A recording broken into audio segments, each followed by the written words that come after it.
ہر امتی کا نبی کریم صلی اللہ علیہ وسلم سے تعلق ہونا چاہیے، اور اس کے واسطے جتنا درود شریف پڑھا جائے اتنا پڑھیں۔ خالی بیٹھا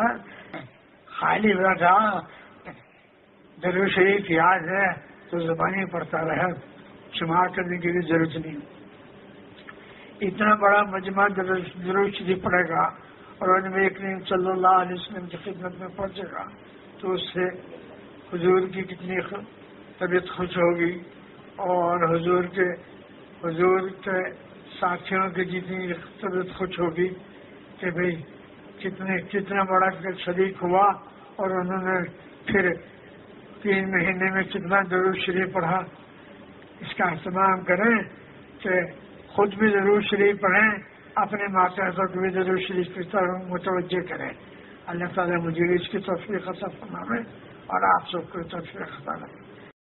اے اللہ، ہر مدرسہ کے ذمہ دار کو اپنے مدرسے والوں کو درود پڑھنے پر متوجہ کرنے کی توفیق عطا فرما۔